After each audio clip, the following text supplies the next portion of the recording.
aquí en Perú lo venimos trabajando ya buen tiempo, más o menos unos 15 años. Y con todo este tema de la pandemia, ¿no? Que afectó pues a nivel global, empezamos a participar así en este tipo de eventos académicos, ¿no? Donde muchos peritos o profesionales inmiscuidos en el campo de las ciencias forenses presentaban métodos muy similares, pero con diferentes nombres, ¿no?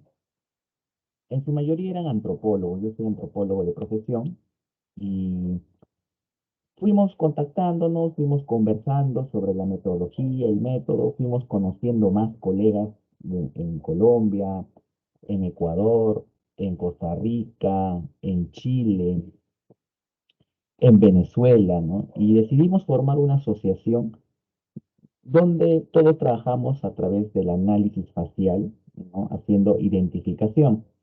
Y propusimos hacer una guía, ¿no? Guía que ya tiene un año más o menos de vigencia y donde prácticamente lo que hemos hecho es estandarizar términos, estandarizar el método, hablar un solo idioma, ¿no? Porque o sea, hacíamos lo mismo, pero con eh, diferentes terminologías. Entonces, la guía es absolutamente gratuita, la pueden descargar de la página de la FOXI, que así se llama la asociación, y van a poder obtener de repente mayores datos, mayores alcances, si es que están interesados en este tema, ¿no?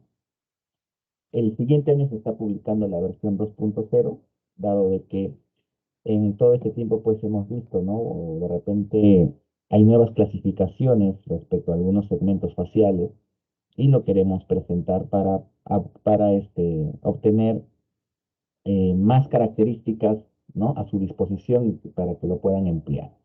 Muy bien, entonces voy a empezar las diapositivas con esta frase que dice: la búsqueda de la verdad es más preciosa que su posición, ¿no?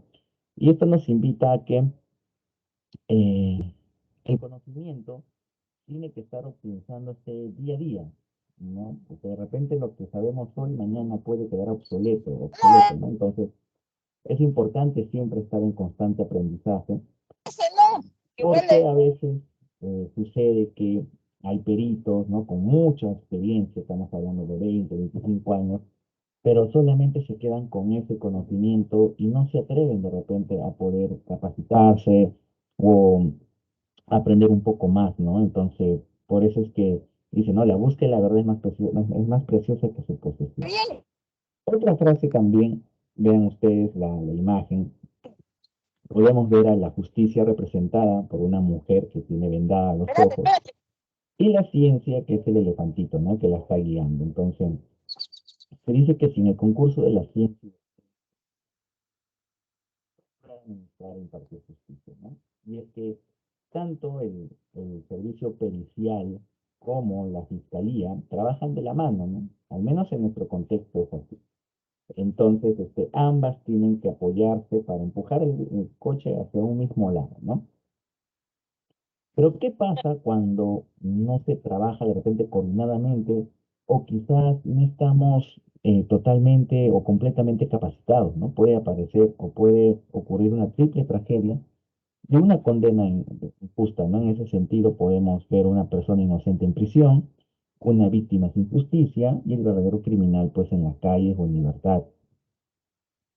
Y esto nos llama a la reflexión justamente con el proyecto Inocencia, que seguramente muchos de ustedes ya lo saben, pero que hay un dato relevante, ¿no? Y es que los métodos forenses no validados o inadecuados superan más del 50%. O sea, estamos hablando de más de 115 casos, ¿no? O sea, donde los métodos aplicados para estas personas no fueron lo suficientemente validados o estandarizados, ¿no? Y de esa manera se impartió justicia en aquel entonces, ¿no? Entonces, esto nos llama mucho a la reflexión. Bueno, vamos a empezar ya sobre lo que es el método morfo comparativo, ¿no? Empieza a partir de una solicitud, ¿no? Normalmente yo soy perito antropólogo forense, trabajo para la Fiscalía Especializada contra la Criminalidad Organizada, que es un subsistema especializado donde solamente se trabaja contra organizaciones. Los delitos que comúnmente vemos es tráfico de drogas, sicariato, eh, hay un concurso de delitos, ¿no? Pero entre los más resaltantes, de repente los que más llaman la atención son estos, ¿no? Sobre todo el tráfico ilícito de drogas. Entonces se remiten los oficios solicitando este tipo de peritaje. Pero miren ustedes, ¿no? En algunos casos nos dicen pericia de análisis morfo-comparativo de imágenes, ¿no? En otro, pericia somatológica. En otro, pericia antropométrica, identificación facial, ¿no? Entonces, desde que se solicita la participación de un perito para este método, es recomendable solicitarlo como, o sea, con nombre propio, ¿no? ¿Qué vamos a hacer? Un peritaje de análisis morfo-comparativo. Si hablamos de somatología, de repente el método va por otro lado, ¿no? O de repente antropometría, o sea, ya está hablando de medición, ¿no? Medición de segmentos, como lo hizo anteriormente Bertillón, ¿no? Entonces, se confunde mucho.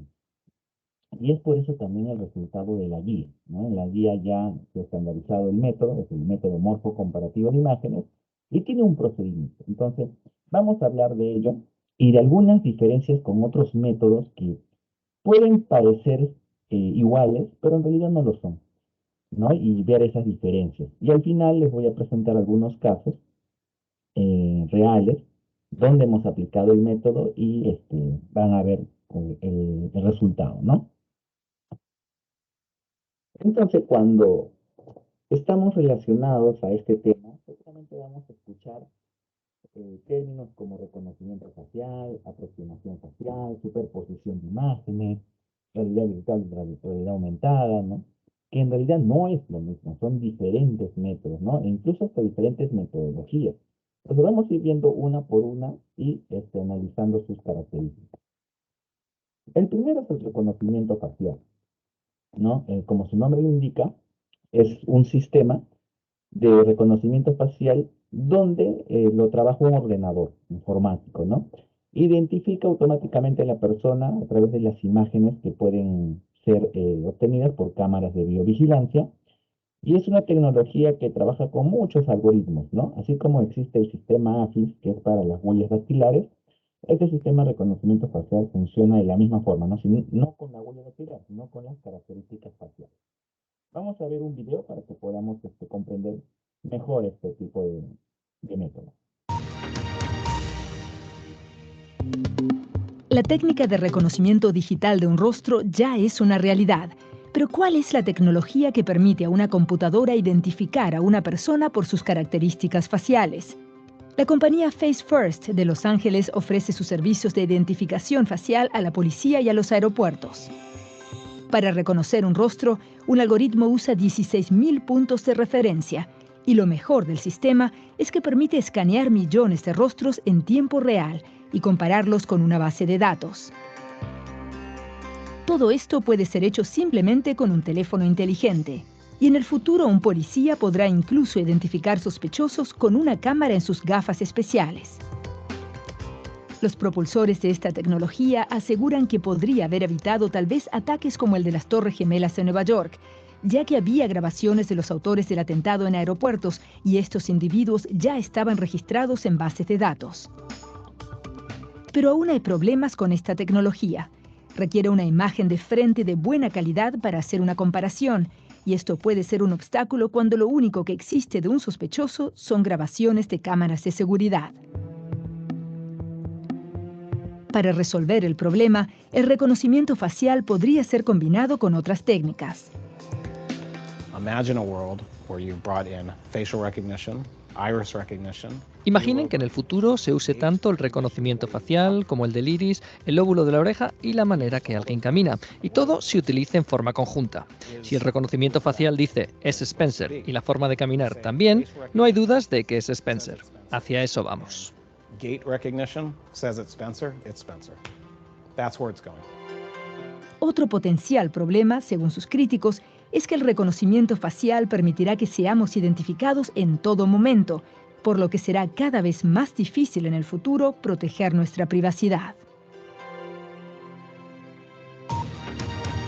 Bien, entonces, como hemos podido ver, el reconocimiento facial es una técnica muy prometedora, pero aún tiene sus deficiencias, ¿no? Y como hemos podido visualizar en el video, Se requieren imágenes de muy buena calidad, ¿no? Frontal y lateral para que podamos tener un reconocimiento facial exitoso, ¿no? Pero nuestra realidad nos dice que las cámaras, ya sean por parte del Estado, públicas, o gente de las privadas, no son de muy buena calidad, ¿no? Los mismos bancos tienen cámaras que presentan imágenes pixeladas, ¿no? Entonces, el reconocimiento facial no puede trabajar con ese tipo de imágenes, ¿no? Entonces, seguramente, más adelante, con el transcurrir del tiempo, se irá optimizando, ¿no? Este método, pero aún así no se le puede dar todo el trabajo a un sistema o a una máquina, ¿no? Detrás de ello tiene que estar sentado el perito validando lo que está haciendo, en este caso, el sistema, ¿no? Bueno, eso es por un lado. Por otro lado, tenemos la aproximación facial, ¿no? Antiguamente también era conocida como reconstrucción facial porque se trabajaba mucho con los cráneos, ¿no? Los cráneos obtenidos, ¿no? Previo estudio de perfil biológico, se aproximaba el rostro en 2D y en 3D, ¿no? En 2D y 3D, perdón. Antiguamente solamente era en 2D, incluso se hacía un moldeado forense del cráneo y sobre ese moldeado recién se trabajaba la reconstrucción facial. En realidad era una aproximación, ¿no? Se utilizaban otras herramientas como por ejemplo plastilina, arcillas, ¿no? Y de la mano un profesional, un artista plástico para que pueda esculpir mejor el rostro. Ya con el tiempo, a través de landmarks, ¿no? O puntos craniométricos, se empezó a emplear software donde simplemente vaciando la información obtenida del cráneo, el mismo software ya te daba una aproximación del rostro, como son los casos de San Martín de Porres, que es un santo peruano, y Santa Rosa de Lima, ¿no? Donde se ha trabajado ya este tipo de rostros a partir de los cráneos de estas personas, bueno, que vivieron hace mucho tiempo, ¿no? Y vean la gran diferencia, ¿no? Entre el método tradicional 2D y el método ya con software 3D.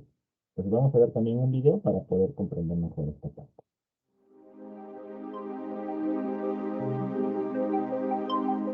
Os voy a explicar un poquito los pasos que se requieren para crear un rostro a partir de un cráneo, de un TAC. Aquí estamos observando la primera fase del trabajo, que es el análisis de los restos óseos del TAC, de la tomografía axial. En este caso, aquí estamos viendo imágenes del TAC de Bolívar, en donde vemos cortes de la calavera, de los restos óseos. Y en una segunda fase del trabajo, esta tomografía axial se tiene que transformar en una red de polígonos tridimensionales para que podamos incluir sobre la calavera tridimensional unos marcadores de tejidos blandos. En esta segunda fase hemos recuperado el TAC, lo hemos transformado en una base poligonal y incluido los marcadores, que son estos pequeños cilindros que salen de los huesos, los marcadores de tejidos blandos que nos van a, digamos, marcar los límites de la piel sintética que añadiremos a continuación. Añadimos parte de la piel sintética. Aquí vemos en transparencia cómo esta piel sintética se amolda a los diferentes marcadores de tejidos blandos. Y vemos lo que es la estructura básica del rostro y vemos que va siguiendo lo que son las curvas predeterminadas, que son estos marcadores de tejidos blandos. Es una parte que requiere pues, tener conocimientos de escultura, porque evidentemente se tienen que esculpir las partes del rostro como párpados, orejas, boca, labios, pero todos los elementos vienen determinados siempre por lo que es digamos, las ecuaciones de los marcadores de tejidos blandos. Siempre estamos limitados, no hay invención posible porque es la estructura ósea que determina cuál será la fisionomía de un personaje. Aquí estamos en un programa que se llama Cinema 4D, que es una plataforma 3D clásica que puede ser comparable con Maya o Softimage. Y tenemos toda la base de datos, tenemos aquí la base de datos 3D constituida de, en el caso de los pelos, varios millones de polígonos, porque los pelos son tridimensionales.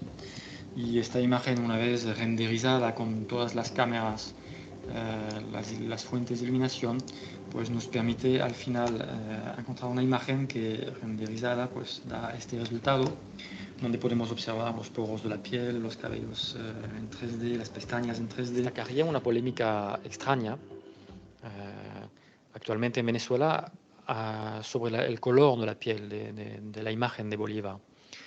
Algunos sectores afirman de que hubiera presentado Bolívar demasiado moreno o demasiado mulato, con el supuesto fin de influir en el inconsciente de la gente al momento de las elecciones presidenciales del mes de octubre. En realidad es un poco curioso y absurdo porque a esta época Bolívar pues, viajaba mucho a caballo en un país donde hay mucho sol, e evidentemente su piel tenía que ser morena. Y de aquí la anécdota un poco curiosa vista desde aquí, desde Europa.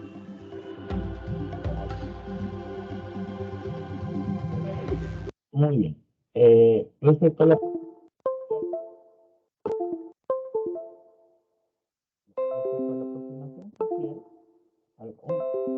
un ratito por favor, ya tengo problemas con mi USB, ya que se mueve voy a perder las diapositivas. Denme unos 30 segundos que lo solucione.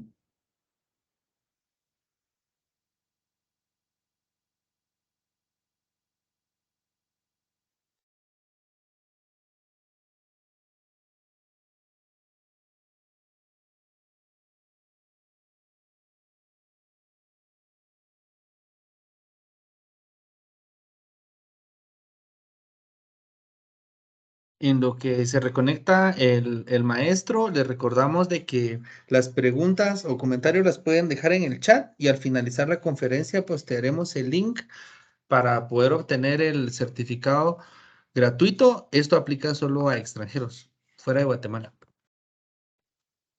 Ya van a disculpar, ya logré conectarme de nuevo.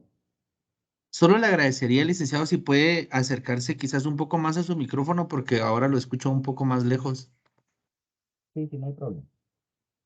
Entonces, respecto a la aproximación facial, es necesario también tener una base de datos que nos permita tener los parámetros de grosor de tejido blando, porque eso es muy variable entre los países, más aún si es multicultural, ¿no? Entonces es muy importante tener estos patrones de grosor de tejido blando para poblaciones locales, ¿no? Y una vez con este patrón, recién podremos hacer una aproximación facial lo más parecido, ¿no?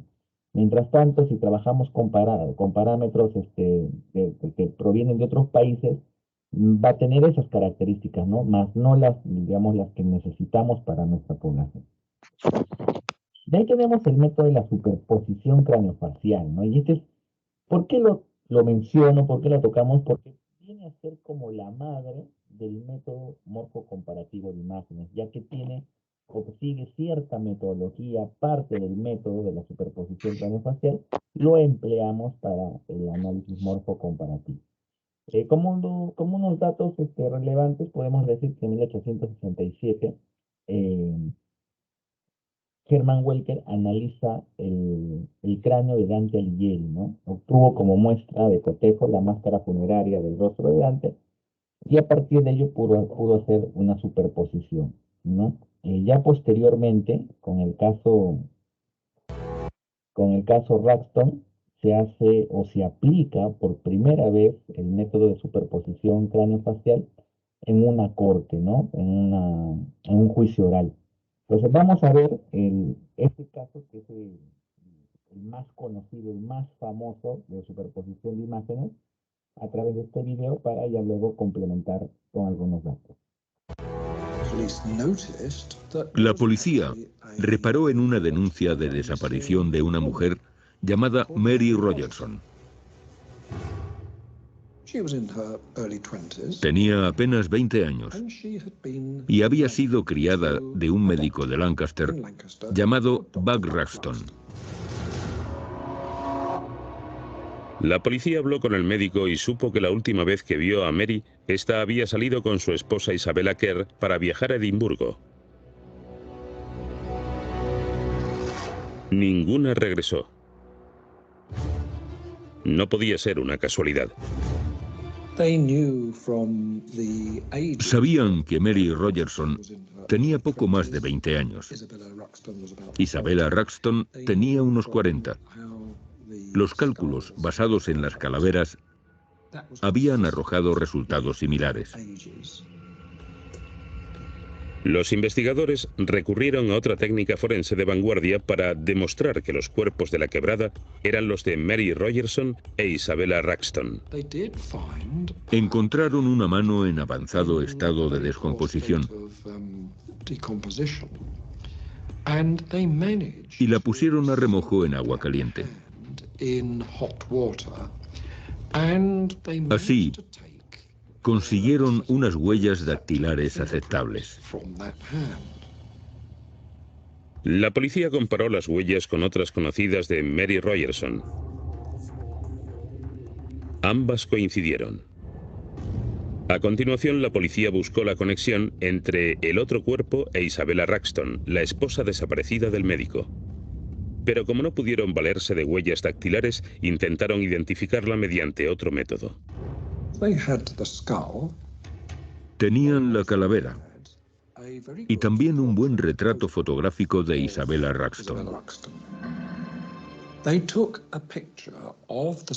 Fotografiaron la calavera en el mismo ángulo en que estaba la cabeza del retrato.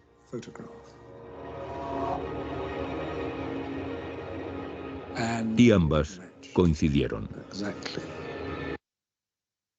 Entonces aquí podemos ver el rostro de Isabella Ruxton y la superposición, ¿no? con el cráneo encontrado en la escena del hecho, ¿no? Entonces el método tiene, sí, hay que seguir ciertos parámetros para poder encontrar coincidencias entre el macizo facial y las características de los segmentos faciales, ¿no?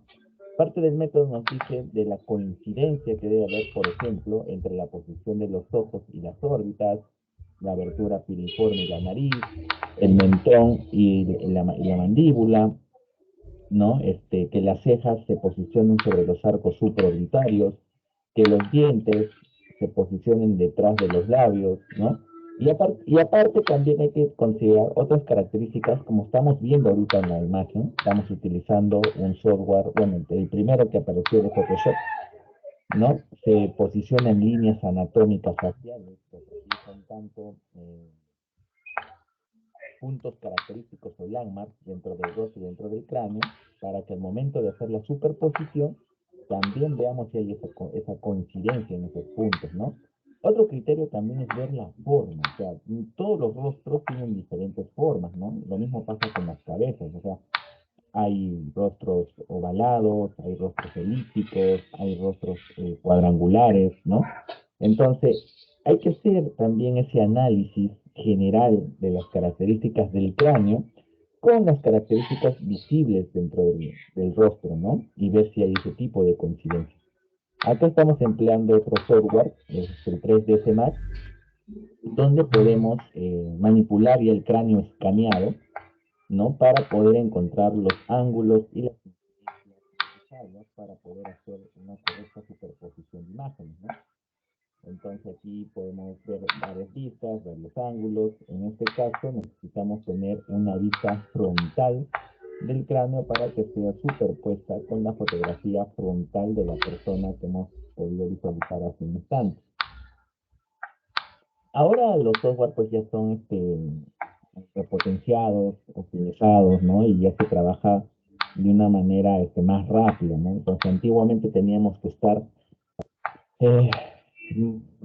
digamos, escaneando por partes, ¿no? Primero el cráneo, después la mandíbula, y luego tratar de articularlos para poder tener un rostro o un cráneo, pues, completo y idóneo para la superposición de imágenes, ¿no? Por ejemplo, ahí pueden ver la mandíbula, ¿no? También hay que ponerla en vista frontal, un ángulo en plano de Frankfurt para poder tener un cráneo idóneo, ¿no? Entonces, una vez que ya se ha trabajado en 3D, lo que se hace posteriormente es convertirlo en 2D, ¿no? Con una imagen JPG, ¿no? Y ya obteniendo esta vista, frontal, lo que hacemos ya es superponerla, ¿no? Con el rostro de la persona. Y como habíamos visto en el video, que las líneas anatómicas faciales coincidan, que estos segmentos se posicionen también dentro de la fisionomía del cráneo, y de esta forma podríamos establecer si se trata o no se trata de la misma, de la persona que se está buscando, ¿no? Entonces ya tenemos el cráneo en 2D, ya tenemos el cuerpo de la persona con la posición de las líneas anatómicas, recortamos el cráneo.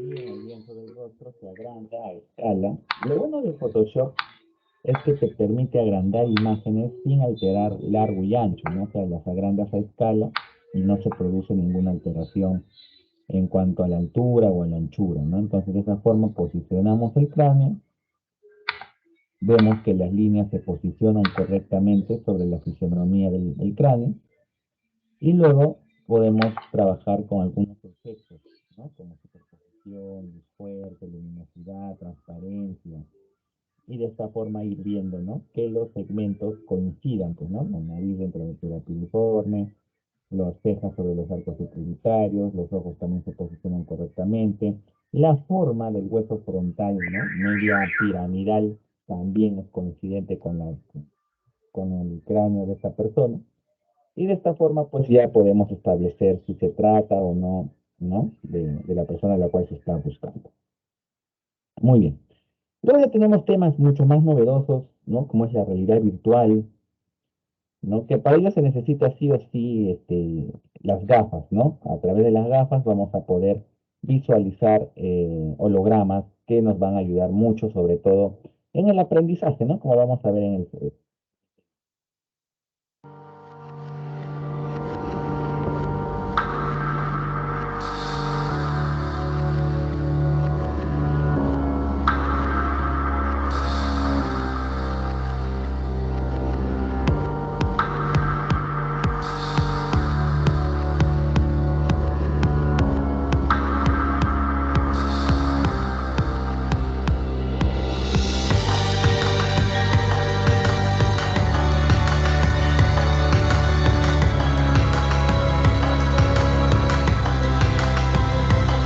La gran diferencia entre la realidad virtual y la realidad aumentada es que en la virtual sí o sí necesitas los lentes, las gafas, mientras que en la realidad aumentada es esa, eh, es jugar, ¿no? Con el mundo real o con el mundo virtual, ¿no? Y lo hacemos a través de códigos QR, donde podemos encriptar las imágenes o los hologramas, y a través de una webcam podemos obtener, por ejemplo, lo que ven en la imagen, ¿no? Yo lo he visto en algunos juicios, sobre todo de accidentología vial, encriptan los carros, incluso el modelo, el color, las características del carro siniestrado, y moviendo los códigos QR, incluso hasta pueden hacer la autopista encriptando la misma autopista con otro código QR, pueden simular qué es lo que pasó en el accidente de tránsito, ¿no? Si fue un choque por alcance, cómo se despistó, a qué velocidad venía, y lo hacen de forma de realidad aumentada, ¿no? Lógicamente tiene mayor contundencia porque llevar esto a juicio para que tanto los jueces, los fiscales lo puedan ver de una forma más animada y termina siendo más contundente, ¿no? A un perito que esté sentado leyendo sus conclusiones, ¿no? Entonces, seguramente se va a ir implementando esto. Bueno, en el tema pericial, como les mencioné, ya lo he visto. Entonces, es cuestión nada más de ser creativos, ¿no? Para poder dar una conclusión mucho más contundente utilizando este tipo de tecnología. Muy bien, ahora sí vamos a entrar ya de lleno en lo que es el método morfo comparativo de imágenes, ¿no? Se considera que es el estudio, la observación y la comprobación fáctica, ojo de esto, ¿no? De las formas, longitudes, rasgos y características de cada uno de los segmentos faciales o corporales visibles, ¿no?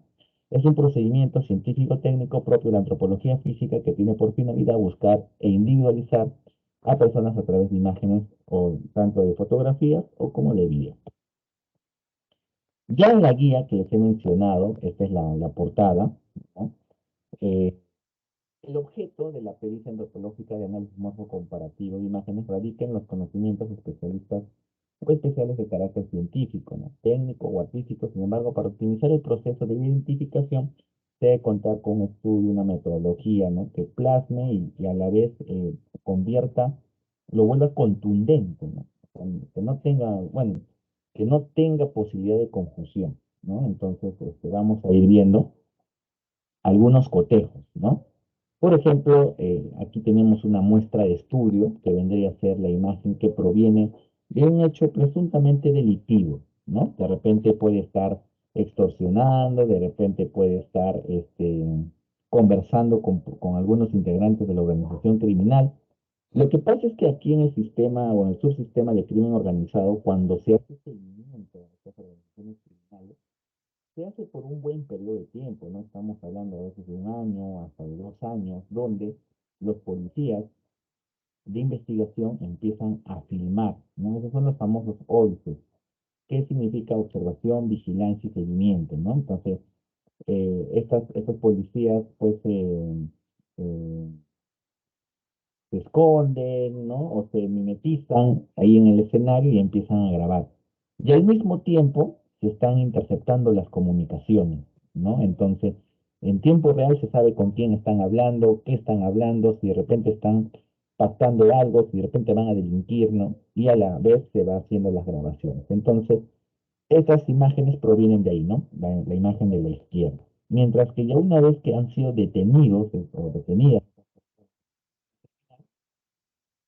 podemos ir de repente a la cárcel, podemos ir de repente a la comisaría donde se encuentre detenida esta persona y se le explica pues el procedimiento, ¿no? Para que también dé el consentimiento, porque no se trata de ir y tomar la fotografía, ¿no? Si él da el consentimiento, se toma la fotografía. Si no lo da, también se deja constancia, ¿no? En un acta fiscal. Entonces, una vez que ya hemos obtenido los ángulos, las incidencias, trazamos también las líneas anatómicas faciales y como pueden ver, ¿no? Vemos en vista lateral izquierda, podemos ver las mismas características del rostro, hay coincidencia de las líneas y las flechas pues indican las características propias que tiene esta persona, ¿no? Entonces de esta forma se hacen los cotejos y se establece si corresponde o no a la misma persona. Ahora, es importante conocer el término de identificar, ¿no?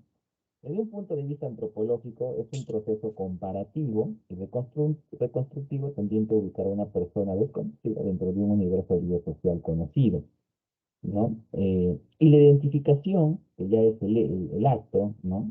La acción, el efecto de identificación o identificarse, trata de reconocer que una persona es la misma que se supone se busca a partir de un conjunto de caracteres o características, y esa es la palabra clave, que toda persona posee. ¿No? Todos, absolutamente todos somos diferentes, ¿no? Entonces, eso nos hace únicos, nos individualiza, ¿no? ¿Por qué? Es poco probable, o estadísticamente no lo hemos visto, donde una persona tenga el mismo lunar, del mismo color, del mismo tamaño, ubicado en la misma zona, digamos, del rostro, ¿no? Y verlo en dos, en tres personas con las mismas características. Lo mismo pasa con los tatuajes, lo mismo pasa con las cicatrices, lo mismo pasa con las manchas, ¿no? Entonces, ese conjunto de características nos individualiza. Y si lo encontramos en el análisis de las imágenes, pues prácticamente estamos logrando la identificación de la persona, ¿no? Solamente de características, en este caso, individualizantes, ¿no? Pero también hay que hacer un análisis del rostro. El rostro está compuesto de varios segmentos: cejas, ojos, nariz, boca, mentón, labios, pómulos, cabello, orejas, el cuello, ¿no? Entonces, dentro de estos segmentos también hay variables, ¿no? Podemos ver la altura, la anchura, la profundidad, la proyección, ¿no? Si de repente presenta alguna característica, entonces vamos a ir multiplicando y al final vamos a tener más de repente de 40 o de 50 características que vamos a ir analizando juntos, ¿no? Entonces, en eso consiste el método de identificación. Como vamos a hablar solo de análisis morfo-comparativo, el tema de superposición no lo vamos a tocar en esta oportunidad, pero sí lo menciono porque, como les dije al inicio, es la madre del método que utilizamos actualmente, ¿no? Por estas características, ¿no? La relación entre el ojo y la órbita, la nariz y la abertura piriforme, la localización de las orejas, localización de la boca, ¿no? Entonces, estos parámetros también los empleamos al momento de posicionar nuestras líneas anatómicas y hacer también el análisis, ¿no? Entonces, estos, como les dije, no vamos a hacer superposición en esta oportunidad, así que vamos a pasar al tema de análisis morfo comparativo de imágenes, ¿no? Muy bien. Pues aquí podemos ver de repente, personaje conocido, ¿no? Chapo Guzmán. Y la pregunta es, ¿no? ¿Se puede comparar a una persona de repente cuando tuvo 20 años y ahora que tiene 50? ¿Se puede hacer? ¿Funciona el método? Claro que sí funciona, ¿no? Salvo, o sea, así te hagas cirugías plásticas, de repente una rinoplastía, de repente botox en los labios, solamente estás cambiando uno, dos o de repente hasta tres segmentos del rostro, pero no vas a cambiar todos los segmentos, que son como 10, 15, 16 segmentos visibles, ¿no? Y como les había dicho, también tiene variables. Entonces podrás cambiar de repente una o dos variables de las cinco, de las seis que pueda presentar. Incluso vamos a poder ver también cómo ha envejecido la persona, porque van a aparecer también seguramente líneas de expresión, rugosidades en el rostro, ¿no? Como por ejemplo los surcos, las líneas o los pliegues nasogenianos, ¿no? Se hacen mucho más prominentes conforme va pasando la edad, pero no van a cambiar de forma, no van a cambiar de proyección, ¿no? Se van a mantener. Entonces los labios de la misma forma, los elementos duros como el mentón, los pómulos tampoco van a cambiar. Perdón. Entonces, ¿es posible? Sí es posible hacerlo, ¿no? Porque no nos basamos en uno, dos, tres segmentos, sino en todos los segmentos visibles que, como ya les mencioné, son entre 15 y 16 aproximadamente. ¿Cómo empieza, no? Con la recepción del documento. O sea, tiene que ser solicitado por alguien. En este caso, como somos peritos oficiales, la solicitud viene por parte de la fiscalía, ¿no? En ese entender, se solicita el método morfo comparativo de imágenes, siempre verificando la cadena de custodia, porque lo recomendable es trabajar con las muestras originales, ¿ya? Muchas veces hacen copias de espejo. Si lo han hecho en presencia del abogado, del fiscal, y es la copia fiel del original, también se puede hacer. Pero lo recomendable es trabajar con la muestra original. Y cuando es la muestra original, seguramente viene con una cadena de custodia, ¿no? Entonces hay que revisar qué dispositivos de almacenamiento se están remitiendo, porque tenemos muchos, ¿no? Tenemos discos CDs, DVDs, los famosos pendrives, los discos duros, los chips, microchips. Y actualmente en este tiempo de pandemia se ha utilizado mucho la mente electrónica, ¿no? Entonces también es un dispositivo válido porque lo remite la fiscalía, que es la parte, digamos, legal, oficial, y te remite un correo institucional, ¿no? Entonces no hay forma de que se pueda de repente alterar las muestras, ¿no?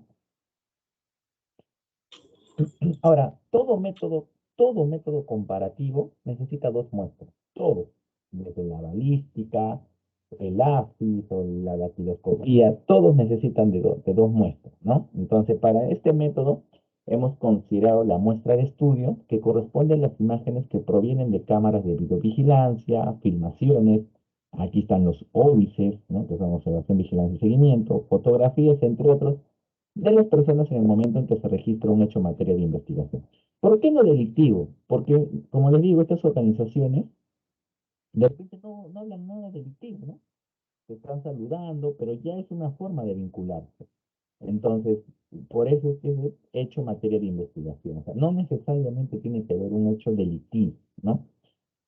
Ahora, estas imágenes, que pueden ser fotografías y videos, según el Código Procesal Penal peruano, en el capítulo 5 son considerados pruebas documentales, ¿no? En consecuencia, estos documentos pueden ser incorporados al proceso y servir como un medio de prueba. Acá tenemos, ¿no? el artículo 184, que nos habla de la incorporación. Tenemos también las clases de documentos, dentro de ellas están las fotografías, están los videos, ¿no? El reconocimiento, cuando sea necesario, se ordenará el reconocimiento del documento, en este caso, pues las fotografías o los videos a través de los dispositivos de almacenamiento. Como les había mencionado también, es recomendable contar con los dispositivos de almacenamiento en original, ¿no? Descritos detalladamente en el formato de primer custodio y posteriormente en el informe policial. Se deben considerar las fotografías o videos donde se visualicen los elementos faciales de las personas, ¿no? O lo que sea notorio, ¿no? Porque también si vamos a trabajar con imágenes pixeladas, de repente sin mucha luminosidad, entonces eso nos puede conllevar al error. Entonces no es lo recomendable, tampoco lo idóneo, ¿no? Entonces siempre se solicita trabajar con imágenes donde los elementos faciales sean fácilmente distinguibles, ¿no?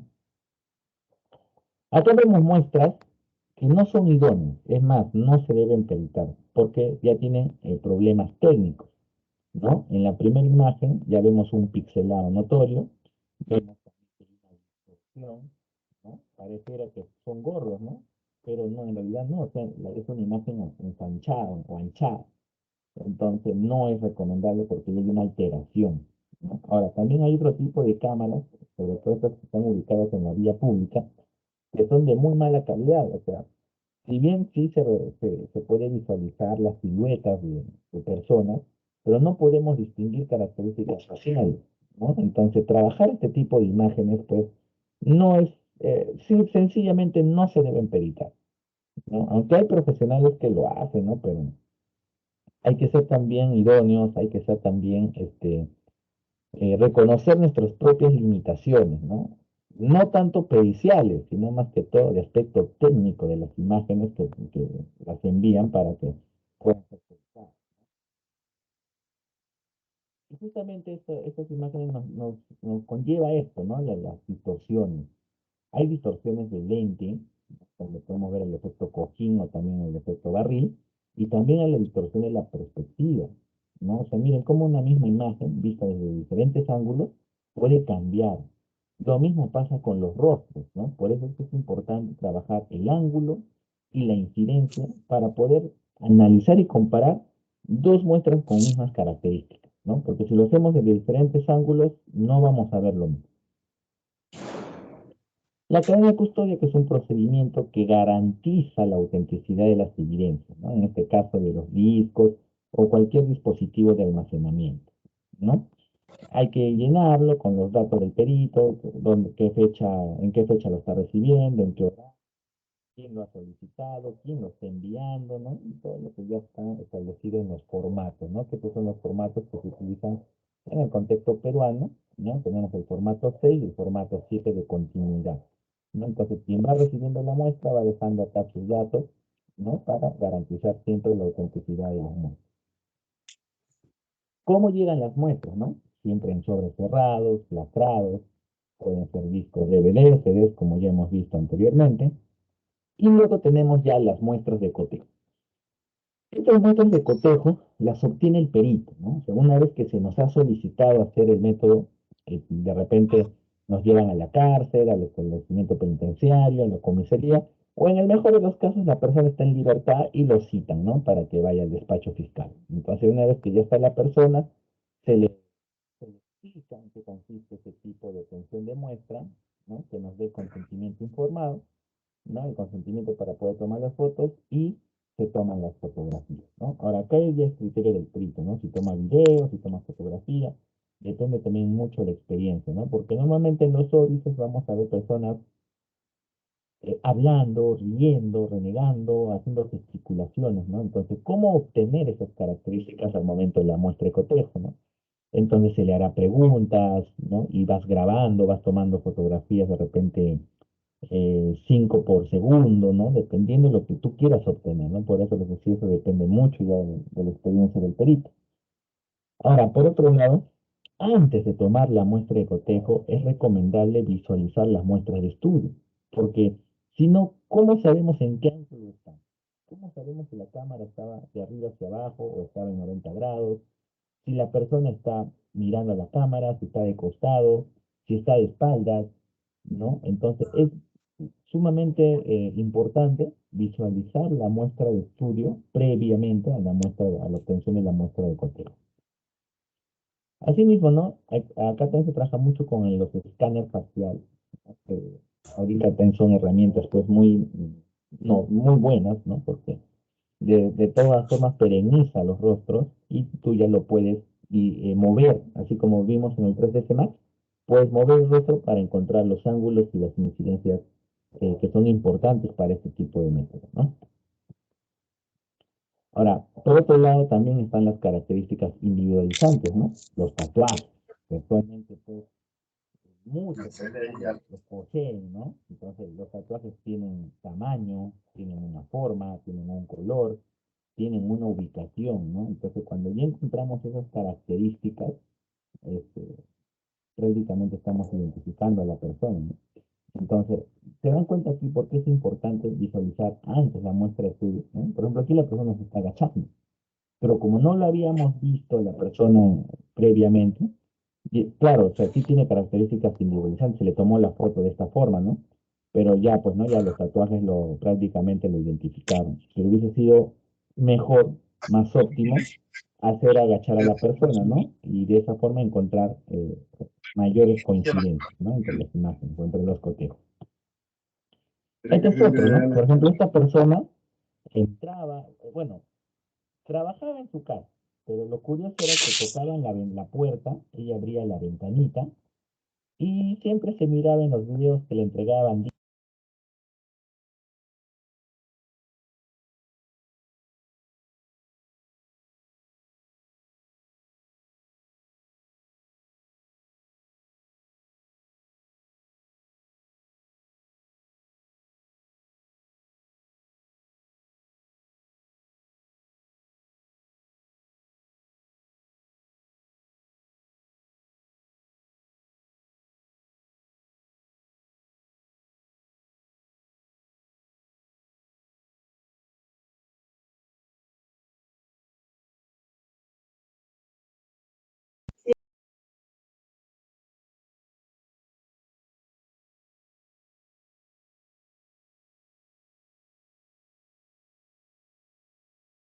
Licencia- Licenciado, creo que se quedó sin audio.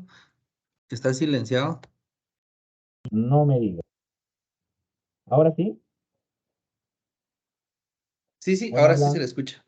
Ya, ¿desde dónde no me han escuchado?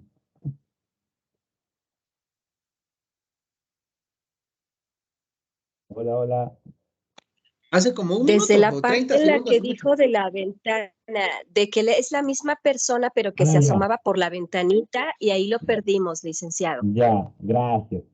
Lo que pasa es que no me había percatado, pero muchas gracias. Entonces, como es en la misma diapositiva, les comentaba, ¿no? O sea, vendía la droga, tocaba la ventanita, ella sacaba el rostro, vendía la droga, recibía el dinero y ese era su modus operandi, ¿no? La policía la empezó a filmar y ya cuando detuvieron a esta mujer, ¿no? Encontramos los mismos ángulos, las mismas incidencias, ¿no? A ver, mira hacia abajo, mira este costado, dime tu nombre, captamos la imagen justo abriendo la boca, ¿no? Y de esta forma hicimos el método morfo comparativo. Vean ustedes, ¿no? Hasta los lunares se encuentran en la misma posición, ¿no? Miren las líneas azules. Y las líneas rojas son las líneas anatómicas, ¿no? Que también coinciden. Y acá ya tenemos los demás segmentos del rostro, ¿no? Entonces, mientras tú tomes mucho mejor la muestra, el trabajo va a ser óptimo, ¿no? Porque si también tomas una muestra de repente frontal, ¿no? O en otro ángulo, más se presta a la confusión. La idea no es esa, la idea es que tú le aclares el panorama al fiscal o al juez o a quien te esté solicitando el método, ¿no? Vamos para la siguiente diapositiva. Y la muestra de cotejo, ¿no? Entonces, es tan importante tener los ángulos, las incidencias, que al menos esté haciendo las mismas gesticulaciones, ¿no? Y por ello, las imágenes faciales de personas en estudio, sobre todo en menores de edad, ya es diferente, ¿no? Siempre hay que precautelar los derechos del menor, y en ese sentido no se deben mostrar digamos, los cotejos, ¿no? Que se hacen en menores de edad. Mucho más aún si son víctimas de trata, si son víctimas de agresión sexual, ¿no? O sea, siempre hay que protegerlas, además ponerles un código de protección, ¿no? Para que no puedan identificar a las demás. Muestras que no se deben peritar, ¿no? La primera, ustedes ven, es una vía pública, está pasando este joven de polo blanco, ¿no? De por sí ya no se ven los segmentos faciales, ¿no? De repente podemos distinguir una frente corta, ojos juntos y nada más, ¿no? Pero el momento en que se hace el recorte para poder hacer el agrandamiento, ya se pixeló la imagen, ¿no? Entonces, definitivamente este tipo de muestras no se deben evitar. Sin embargo, miren acá hay otro error más, ¿no? O sea, se coteja o se compara con este joven de lentes, pero está en diferente ángulo, ¿no? O sea, si te está mirando hacia la derecha, el otro está mirando hacia la izquierda. No se puede hacer ese tipo de cotejo. ¿Por qué? En principio, el rostro es asimétrico. O sea, el lado derecho no es igual al lado izquierdo. Y si no me creen, mírense nomás, a ver, levanten, váyanse a un espejo, levanten la cabeza y van a ver que sus orificios nasales son diferentes, ¿no? El derecho puede ser chiquito, el izquierdo más grande, puede tener una forma diferente. Lo mismo pasa con la oreja, lo mismo pasa con sus ojos, puede ser un ojo más chiquito, un ojo más grande, o el párpado más abultado que el otro, ¿no? Entonces, el rostro es asimétrico. Y el lado derecho no se parece en nada al lado izquierdo, ¿no? Aunque sea milimétricamente, pero tiene una diferencia. Entonces, ¿qué ganan cotejando el lado izquierdo, el lado derecho de un rostro con el lado izquierdo del otro? Si estamos diciendo que son diferentes, ¿no? Por eso es importante tener el ángulo y la incidencia. Otra imagen, ¿no? Este es un terminal terrestre donde presuntamente esta persona pues subió al bus y en pleno tránsito, ¿no? Y en la carretera donde no hay nadie, lo asaltaron el bus, ¿no? Entonces se obtienen las imágenes al momento en que abordan el bus. Y pero miren, ¿no? O sea, esta es la imagen real, está con gorra la persona aparentemente, no se observan las características faciales, ¿no? Pero se hacen los cotejos. ¿Pero qué van a cotejar si no se mira nada? O sea, la oreja se ha pixelado y no sabemos si es una oreja grande como esta de acá o es una oreja pequeña. Entonces, hay que ser objetivos, ¿no? No podemos caer en la subjetividad.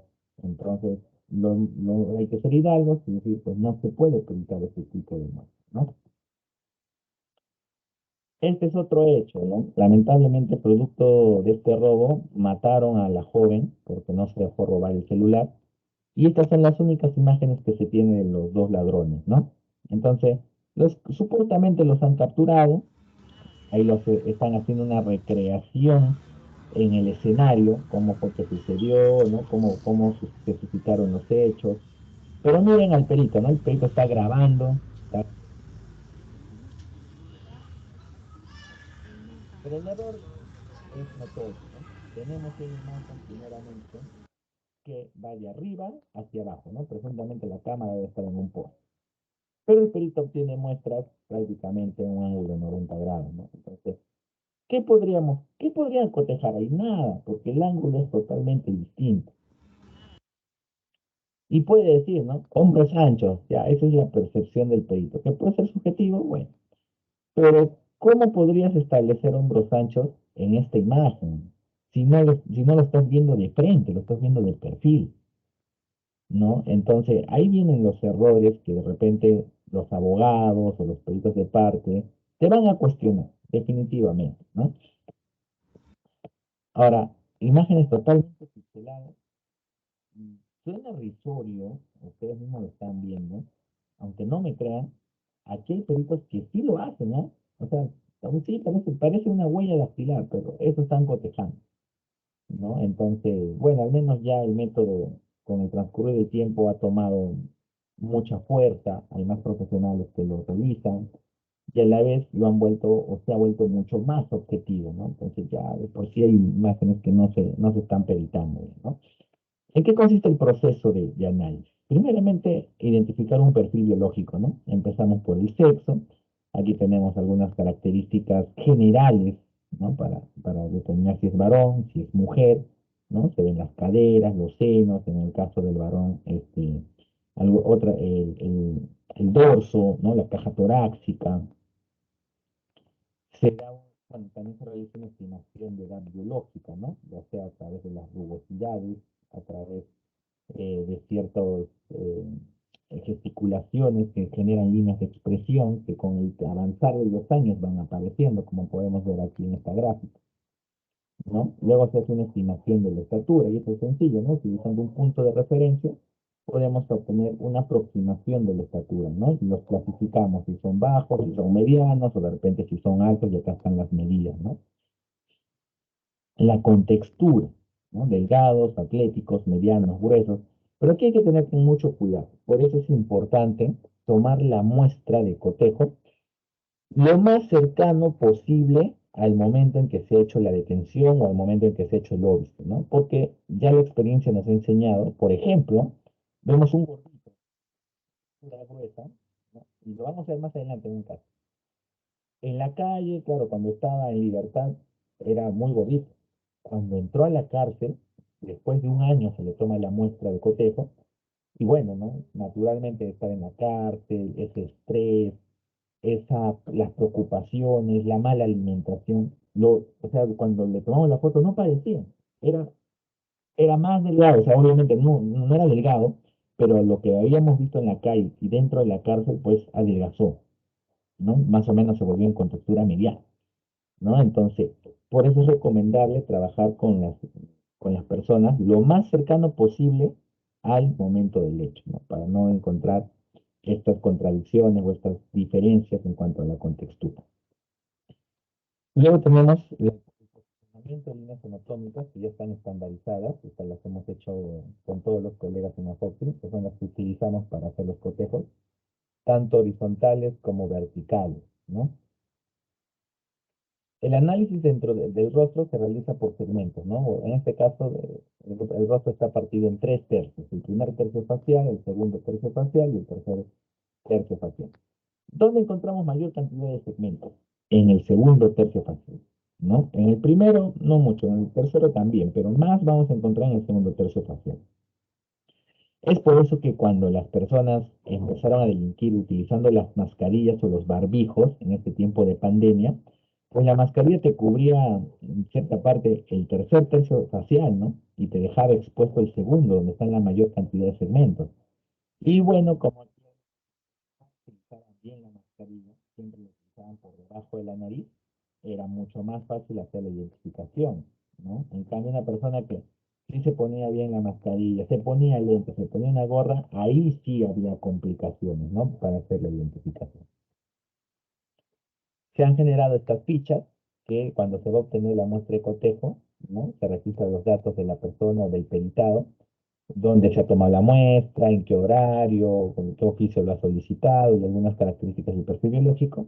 Y luego somatológicas, ¿no? Todas sus características las vamos anotando en esta ficha, ¿no? También podemos anotar tatuajes, cicatrices, lunares, ubicación y posteriormente se toma también la fotografía de esa característica.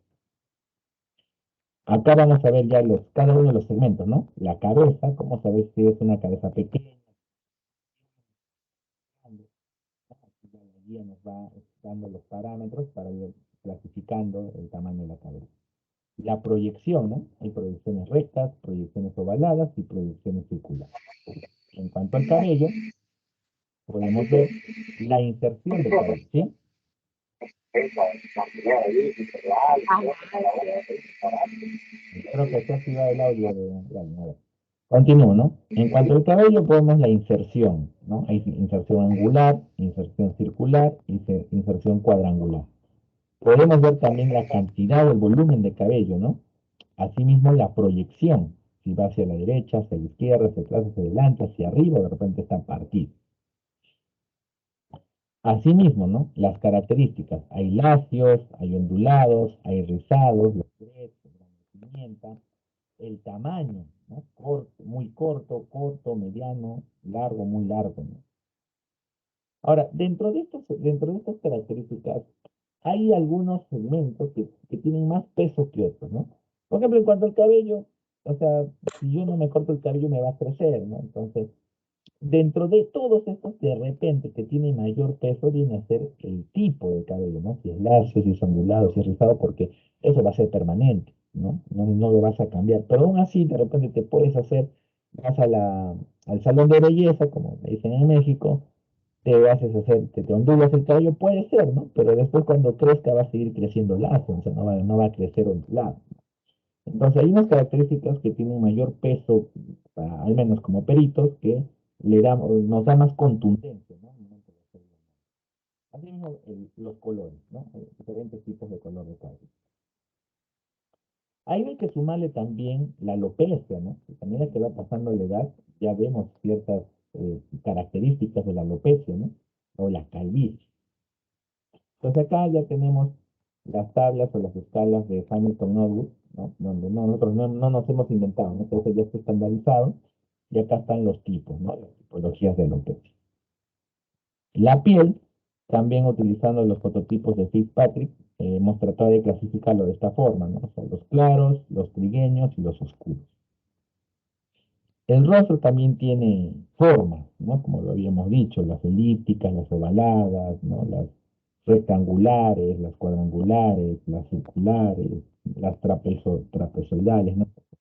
También existe ya parámetros para esto, ¿no? Pero no es que nos hemos inventado.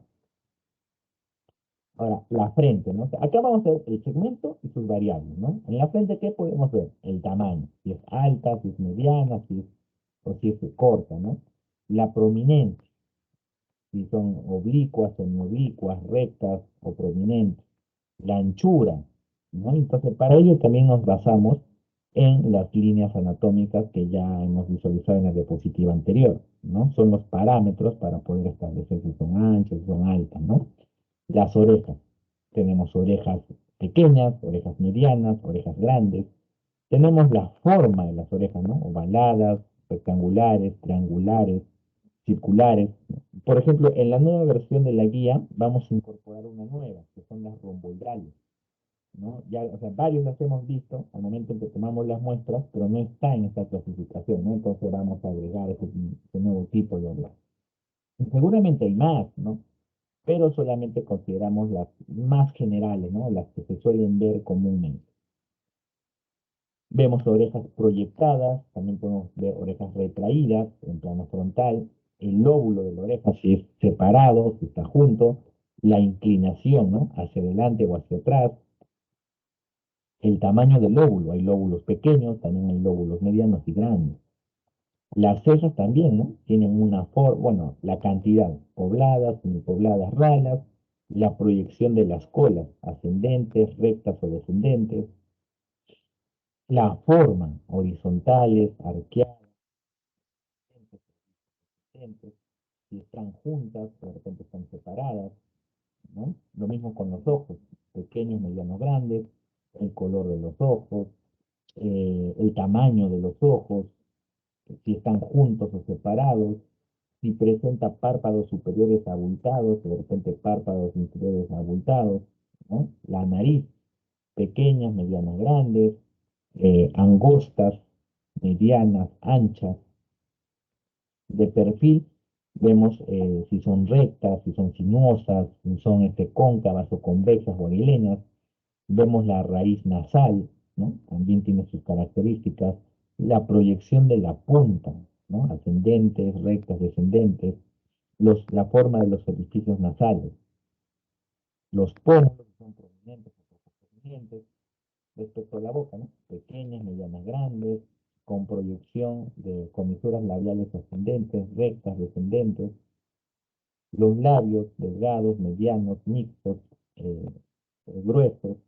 La proyección de los labios, ¿no? Si están retraídos o están proyectados, la forma del mentón, ¿no? Y dentro de estas a veces hay mentones partidos, así como su proyección también. Y el cuello, ¿no? Cuellos medianos o cortos, medianos y largos. Otras características también, y es muy importante la anatomía topográfica, ¿no? Porque para ubicar, por ejemplo, lunares, tatuajes, entonces es necesario hablar un solo idioma, ¿no? Para ello, pues, conocer las características, conocer lo que es la anatomía topográfica.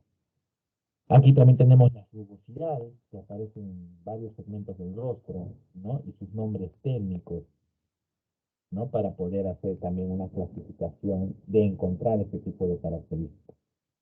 La ubicación, ¿no? Los planos anatómicos, que también es importante para la ubicación de características. En algunos casos utilizamos puntos morfométricos, ¿no? En algunos casos, eso no depende también del perito. Pero particularmente yo no lo empleo porque para hacerlo tendríamos pues, que ser muy precisos al momento de obtener ángulos e incidencias para poder encontrar la coincidencia de los puntos entre las muestras de cotejo, ¿no? Entonces, basta que tengas un margen de error pequeño en cuanto a ángulo, incidencia, entonces no te van a coincidir los puntos, ¿no? Y ese es el gran problema. Tendrías que trabajar milimétricamente con software para poder obtener Muy bien, ya hemos terminado esta parte metodológica. Ahora vamos a ver ya un caso donde hemos aplicado este tipo de método y finalmente terminamos y empezamos con las preguntas. Ya vamos a visualizar el video. Fuerte. David Puja. ¿Cuántos años tienes? 27. ¿Natural de dónde eres? Serbia. Un narcotraficante de alto vuelo. ¿A qué te dedicas? Es la palabra del serbio David Kufaj, detenido y esposado. Cayó cuando ultimaba detalles para su fuga. Escapar de la condena a 17 años impuesta el 8 de enero por pretender sacar del Perú 2 toneladas de cocaína.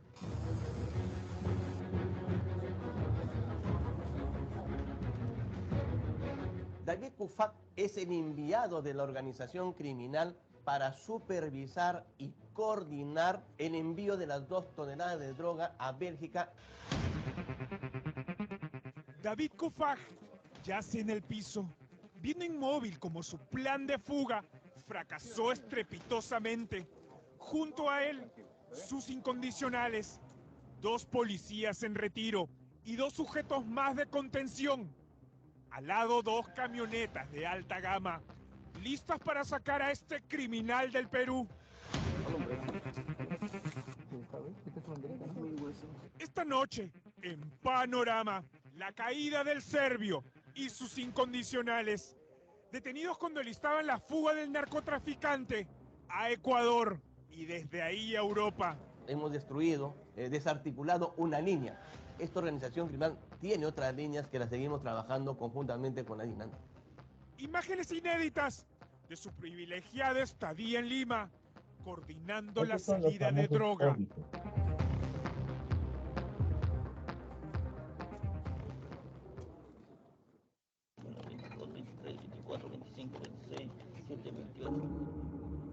Son los miles y miles de dólares que llevaba consigo. 9.900 en efectivo, listos para arreglar al que sea, con tal de librarse de la condena a 17 años por tráfico de cocaína. Está derrotado, apenas levanta el rostro, sabe que ya perdió. Tírate, amigo, tírate. Más tranquilo, ¿está bien? Por favor. Ya. ¿A qué te dedicas? ¿A qué me dedico? Sí. Soy trabajador. ¿De qué? Tengo mi carrera de extranjería de trabajador. Se le acabaron los privilegios y esta cuestionada libertad que le duró 3 años. Se acaba de salir el Audi. Ya listo, confirmado, entonces confirmado. Atrás quedó esa imagen de ganador a bordo del llamativo Audi polarizado, recorriendo las calles de San Borja. Reuniones de coordinación con sus cómplices, hoy también condenados a prisión. 8 meses de investigación confirmaron las 7 importaciones previas, 7 envíos limpios a Bélgica. El 8º iba a salir con la droga valorizada en Europa en más de 176 millones de dólares. Una imagen muy lejana de aquel muchacho entregado al boxeo en su natal Serbia. Un ex deportista, hoy narcotraficante, enviado a nuestro país por la organización para ser el veedor, encargado de supervisar millonarios cargamentos de cocaína. ¿Dónde domicilias aquí en Perú? Avenida Sergio Bernales 585. Increíblemente, pese a haber sido grabado coordinando cada detalle y detenido con el millonario cargamento de cocaína, fue puesto en la calle por el juez Ángel Mendívil. ¿Cómo se llama usted? David. ¿David qué? David Puja. Para este despacho, el señor tiene arraigo en el país, lo cual lo ha demostrado ahora en la audiencia. Este jugador dispone de declarar infundado el requerimiento de prisión preventiva contra el señor David Kufaj. Un regalo que le permitió al serbio gozar de libertad durante el proceso. Citaciones para que no asistió a la lectura de sentencia y fue declarado prófugo. Era la privilegiada suerte de este criminal. A la organización criminal no le conviene que sus coordinadores y supervisores vayan a la cárcel. Por eso es que el financiamiento, y esa es la hipótesis que manejamos, el financiamiento para que este condenado fugue del país, el financiamiento viene del extranjero. Fue capturado en Ventanilla, con las maletas listas y sus chalecos, los hermanos Mauro y José Palomino, ambos policías en situación de retiro, al servicio del narcotraficante. Siempre a las 2 y 4 a.m. se procedió a la intervención de las dos camionetas.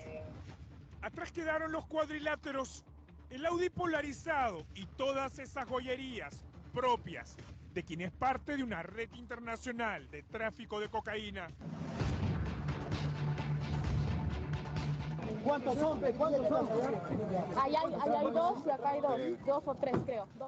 Hoy, el hombre de confianza, el veedor de la organización, ocupa una celda en el penal de Ancón. 17 años de cárcel por venir al Perú a traficar.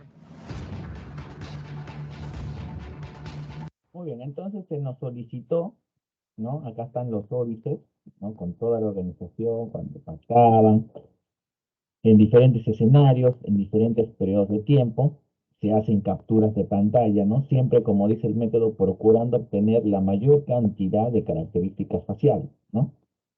De todos los individuos. E incluso acá están juntos, ¿no? Porque muchas veces los detienen y cuando los encaran, ellos no se conocen, o sea, argumentan, no, yo no lo conozco, yo no lo conozco. Pero los óbices te dicen otra cosa, pues, ¿no? Y sí se conocen, fechas, tales horas, ¿no? Entonces, gracias a este método es que se logra individualizar también a cada uno de los, en este caso, de las personas, ¿no? Se va al penal, ¿no? Ahí están, se toman las fotografías de cotejo de estas personas, luego se seleccionan, ¿no? Acá tenemos la muestra de estudio, se selecciona la que presente el mismo ángulo, misma incidencia, posicionamos en el lienzo, ubicamos las líneas anatómicas que coinciden, ¿no? De por sí, eso ustedes se van dando cuenta, es una nariz pequeña, ¿no? Miren, muy pequeña, la misma característica. Y acá hay otras más, ¿no? La inserción del cabello, la forma de las cejas, el mentón, ¿no? La proyección de la oreja o las características, ¿no? Entonces, de esta forma se van haciendo los cotejos, mismo ángulo, misma incidencia, ubicación de anatómicas. Acá está el serbio, ¿no? CUFAC también tiene otra característica muy particular, ¿no? Y es su nariz, la proyección, el tamaño de la nariz. La ceja, ¿no? Horizontal, larga, en la posición del cabello, la forma de la oreja, ¿no? Todas las características, ¿no? Acá vemos, por ejemplo, cómo ha avanzado la alopecia, ¿no? Que hay más, ha pasado más tiempo, ¿no? Esta persona está pugnando ya prisión preventiva, entonces vemos, ¿no? Cómo se va envejeciendo más, ¿no? Pero no va a perder sus características faciales, ¿no? Esta era la persona que le decía, ¿no? Era con textura gruesa. Al año, cuando fuimos al penal, pues ya era de contextura mediana, ¿no? Bajó de peso bastante, ¿no? Y acá vemos cómo se depilaba las cejas, ¿no? Ya tenía su... Ya no. Pero los demás segmentos mantienen las mismas características, ¿no? Las comisuras labiales descendentes, la forma de la oreja, el lóbulo, la proyección, ¿no? La proyección de las cejas, la nariz, ¿no? La ubicación de las líneas anatómicas. De esta forma, se obtuvo condena para toda esta organización criminal. Y bueno, un agradecimiento también a la fiscal Catherine Cáceres Jacobson, quien también me permitió presentar estas imágenes, ¿no? Dado que son casos, pues, bien, bueno, de una connotación importante, al menos aquí en el país, por la cantidad de droga que se mueve, ¿no? Se moviliza. Bueno, con esto estoy terminando mi presentación. Gracias por la paciencia y si tienen algunas preguntas, pues estoy presto aquí para poder responder.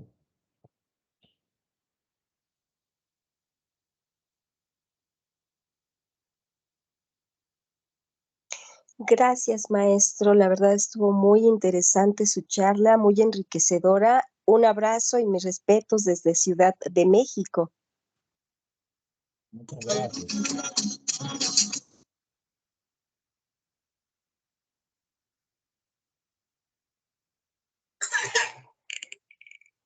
Hola, buenas tardes. Sí, ¿cómo está? Buenas tardes. No sé si interrumpí a alguien. Buenas noches, no tengan pena. Ya ahorita tenemos el espacio para las preguntas y cada uno, si desea, puede encender el micrófono o si no, en el chat y yo les daré lectura.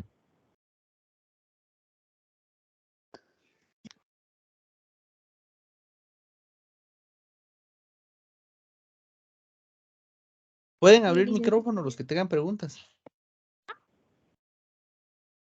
Buenas noches, maestro Barry. Una consulta.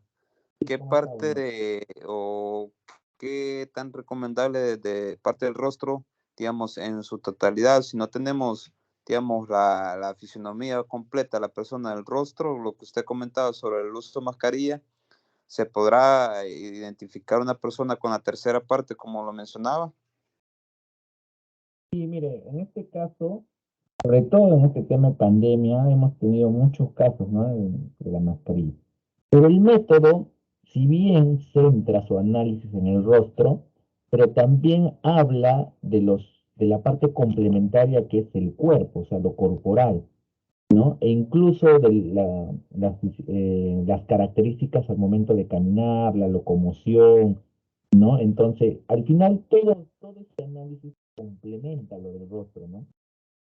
Y las categorías que tenemos para la identificación es correspondencia, tentativo y sin correspondencia, ¿no? Entonces, cuando el análisis se basa solamente en lo corporal, ya que no podemos visualizar el rostro, entonces concluimos con un tentativo. O sea, hay características de los elementos corporales, pero no es suficiente como para llegar a la categoría de correspondencia, ¿no? En cambio, si tenemos las características corporales y por ahí identificamos otras características faciales individualizantes, podemos llegar a la correspondencia, ¿no? Porque siempre hay lunares, siempre hay cicatrices, siempre hay algún tatuaje que por ahí se refleja y podemos identificarlo, y con eso ya es suficiente para establecer la correspondencia.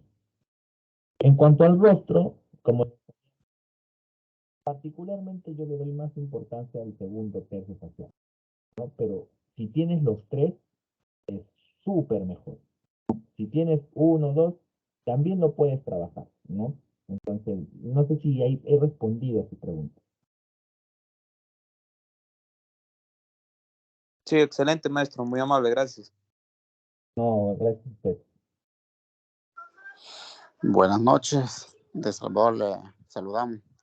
Una pregunta con respecto al rostro, con respecto al rostro de los gemelos, ¿hay alguna diferencia para identificar a uno del otro? Claro, claro que sí hay, ¿no? Porque los gemelos, si bien es cierto, tienen parecidos, ¿no? Porque no son iguales, aquí tenemos que ver también las expresiones, ¿no? De repente un gemelo puede ser más risueño que el otro, ¿no? Entonces va a generar líneas de expresión más marcadas que el otro, ¿no? Si tiene un lunar, el otro no lo va a tener, ¿no? O sea, en el caso de los gemelos funciona así, ¿no? Entonces, hay que tener, eso sí, mucho cuidado al momento de hacer el análisis, ¿no? Si fuesen gemelos, e incluso hasta los hermanos, ¿ah? Porque hay hermanos que se parecen mucho, ¿no? Entonces hay que tener mucho cuidado, ser lo más detallista y minucioso posible y tratar de encontrar esas características individualizantes, ¿no? Que podría ser de repente piercing, podría ser tatuajes, cicatrices, lunares, manchas, ¿no? Que toda persona posee. Y aún así, entre los gemelos se logra encontrar diferencias, ¿no? Pero hay que ser bien detallista. Gracias, licenciado.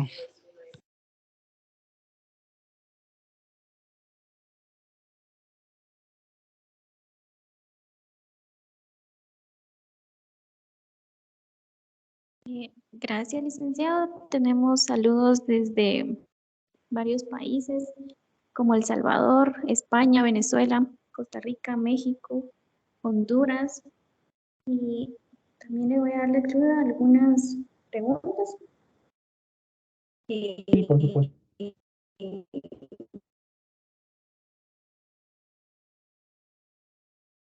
No le escucho bien.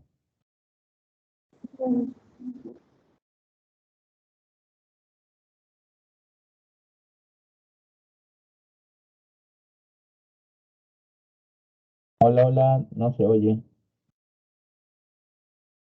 Creo que la compañera tiene problemas con el audio, pero Alguien tenía también la mano levantada para poder hablar, creo que era Gabriela. Si quisiera hacer su pregunta, ¿está bien?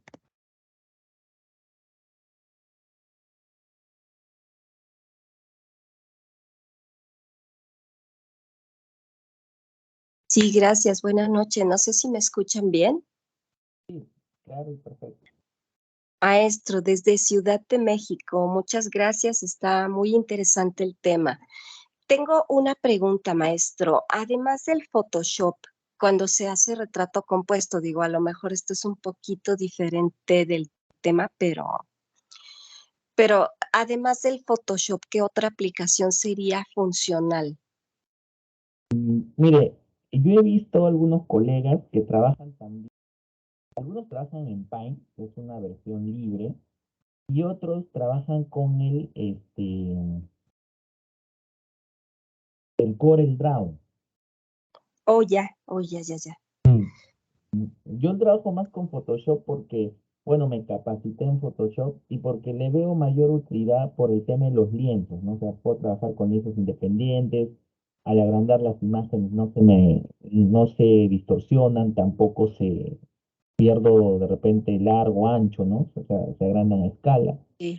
Y tiene mayor utilidad cuando puedes aclarar las imágenes, puedes utilizar algunos efectos, que no es lo recomendable porque estamos retocando las imágenes, pero Photoshop te da esas bondades, ¿no? Sí, es que bueno, acá, bueno, ya ve que en México pues tenemos pues muchísimo mestizaje. Entonces de repente nos enfrentamos a la situación de que nos comentan que por qué no utilizamos las diversas o múltiples aplicaciones que hay. Sin embargo, como para realizar estas aplicaciones se obtienen datos estadísticos, pero comúnmente pues pertenecen a los creadores, que finalmente son personas de Europa o son personas norteamericanas, y entonces como que eso también es un poco limitante. ¿Por qué? Porque ya no se parece el rostro. Y como usted bien lo dice, el Photoshop es más funcional porque podemos hacer ese parecido fisonómico sin necesidad de que esté condicionado por ciertos datos estadísticos que ya tienen estandarizadas las aplicaciones. Entonces, ok, maestro, seguiremos usando el Photoshop. Muchísimas gracias.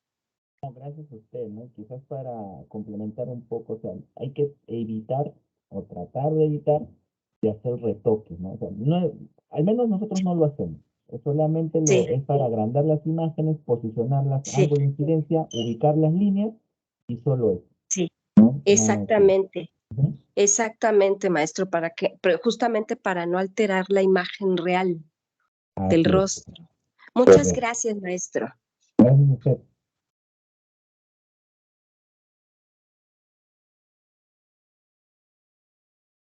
Eric Ramos tiene levantada la mano también.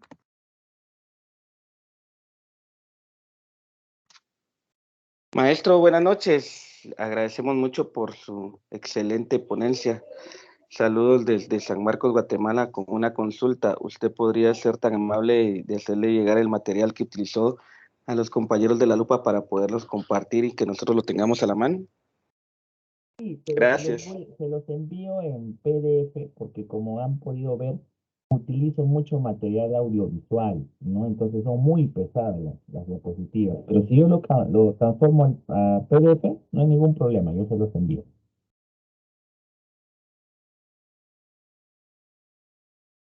Muchas gracias. También tenemos a Alexander Ortega. Dice, excelente ponencia. Me gustó mucho el contenido. Felicidades al licenciado por tan grandes conocimientos.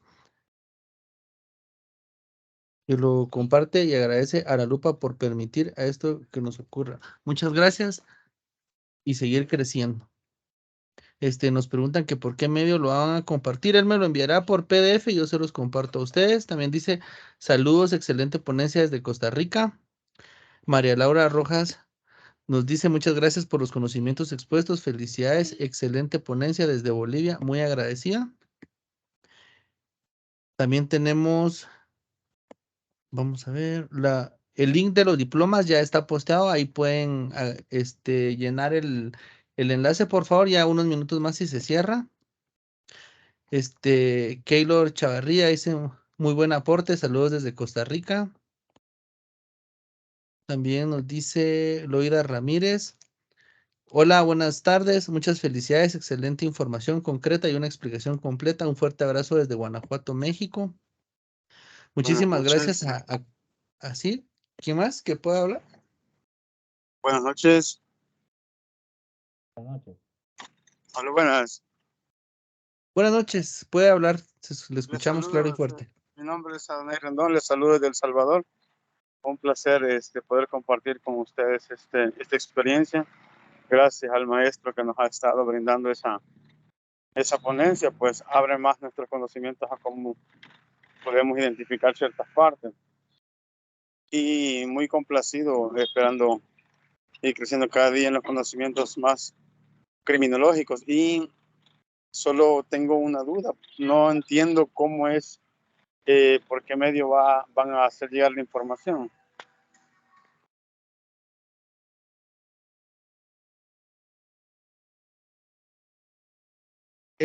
Tanto los diplomas como el PDF que nos envíe el doctor Barry Soto se enviarán a nuestros grupos de WhatsApp para que ustedes puedan ubicarse ahí en el archivo de PDF. Yo digo que al finalizar la otra semana sería viernes o sábado. ¿Y ahí cómo nos agregarían a ese grupo de WhatsApp?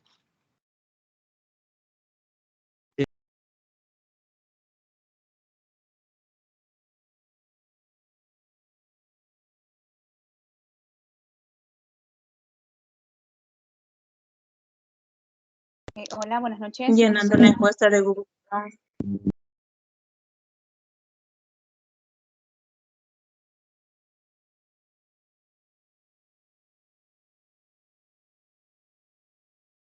Sí, buenas noches. Sí, buenas noches. Les saludo desde El Salvador. He estado recibiendo la conferencia, ¿verdad?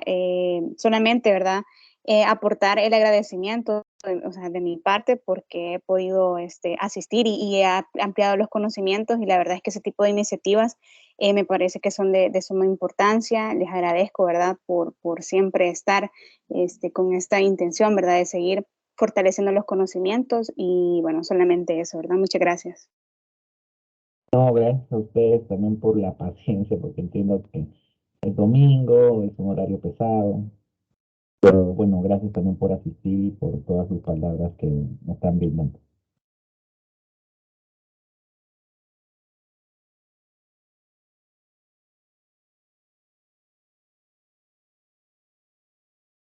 Buenas noches, gracias a todos por asistir a una conferencia más de la Lupa. Gracias, Magister Barry Soto, por tan excelente ponencia. Para nosotros es un gusto poder compartir con ustedes por este medio y los esperamos en nuestra próxima conferencia. Que pasen una feliz noche. Perdón, una pregunta antes de que se vayan. ¿El maestro tiene página de Facebook para seguirlo? Oh, sí, está con mi nombre, Barry Soto Alcázar.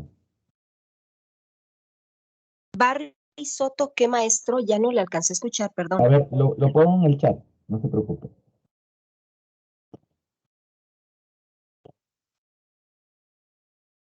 Ya está posteado también el grupo de WhatsApp de la Lupa para que puedan agregarse, y también ahorita el licenciado va a poner ya está acá, Barry Soto Alcázar, su Facebook, igual nosotros lo vamos a publicar por ahí. Muchísimas gracias a todos, que pasen una feliz noche y estén atentos para las llegadas de los PDF. Saludos. Gracias. Buenas noches. Gracias, buenas noches.